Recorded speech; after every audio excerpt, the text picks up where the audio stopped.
Bonjour à tous, j'espère que vous allez bien, que vous passez un bel été ou que vous soyez dans le sud, dans l'ouest, dans l'est ou à l'étranger. J'espère que vous passez de belles vacances ou en tout cas que vous en avez passé de formidables. Par rapport à cela, j'aimerais vous parler d'un constat qu'on a pu voir un peu partout cet été. La météo.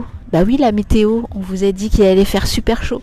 Bah moi je peux vous assurer que par exemple là dans le sud de la France, il fait beaucoup moins chaud que l'année dernière et donc il y a beaucoup moins de monde également. Bon, ça c'est une autre histoire. À l'ouest aussi apparemment la météo n'était pas terrible. Mais j'aimerais aussi vous parler de la crise politique, de la crise économique qui fait que effectivement les gens partent certainement moins en vacances, consomment moins, en profitent moins. Et du coup, il y a beaucoup moins de monde un peu partout, je pense, et beaucoup moins longtemps. Et justement, j'ai à côté de moi un personnage qui va peut-être avoir une idée, ou en tout cas nous expliquer pourquoi et comment, pourquoi ça se passe et pourquoi, et les raisons. Enfin bref, je vous laisse avec ce personnage incroyable. C'est parti. Buongiorno.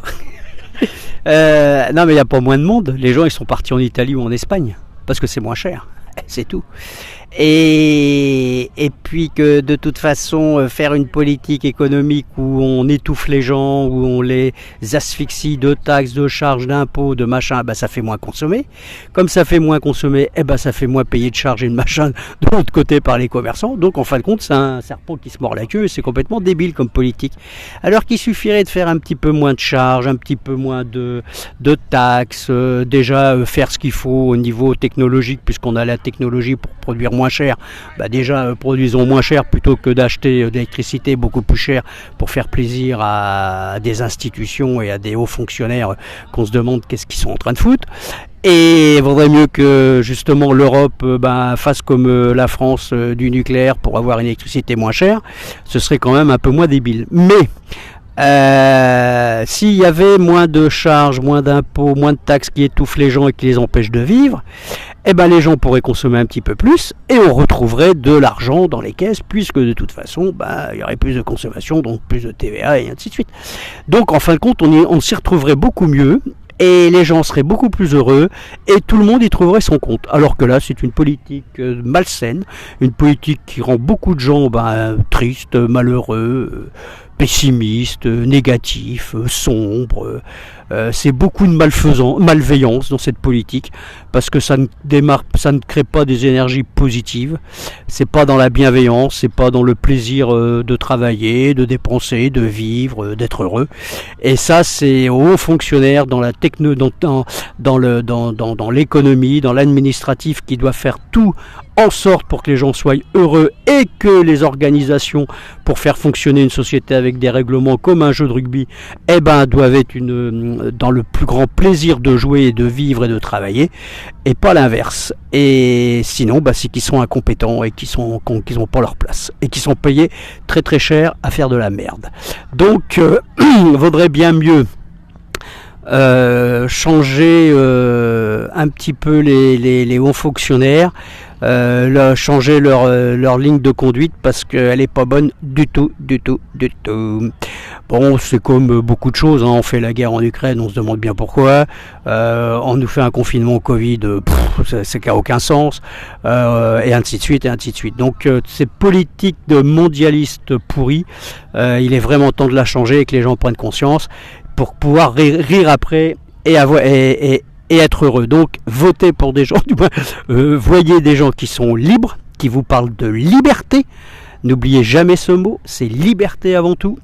Et l'économie, la politique, le social, que ce soit l'immigration, que ce soit la santé, que ce soit la sécurité, tout doit être adapté à la liberté et pas l'inverse. C'est pas la liberté qui s'adapte, non, c'est d'abord la liberté et on fait en sorte de faire une politique à tout niveau qui s'adapte à la liberté et puis redonnons du plaisir aux gens de travailler, de vivre, de dépenser, et pas d'être des gens à la ramasse en permanence, à demander des allocs, à demander des aides, à demander des fonds sociaux, à demander je sais quoi.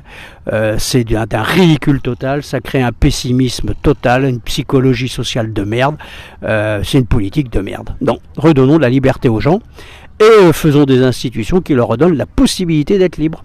Et c'est à ça que doivent servir des fonctionnaires, pas à faire des centaines d'allocations, de calculer des trucs complètement aberrants, qu'on sait même plus comment on peut calculer. Par exemple, une retraite, on sait même pas comment ça se calcule. C'est un truc biscornu dans tous les sens. Ça n'a aucun sens. C'est fait pour le peuple, c'est pas fait contre le peuple. Donc encore une fois de plus, reprenons la main. Le peuple reprenne la main avec des institutions et des organisations saines qu'il puisse comprendre et qui sont adaptées à lui, et pas des trucs qui sont faits pour des hauts fonctionnaires, pour faire travailler des centaines de millions de gens, pour éviter qu'ils soient au chômage, parce que ça n'a aucun sens aussi, ça.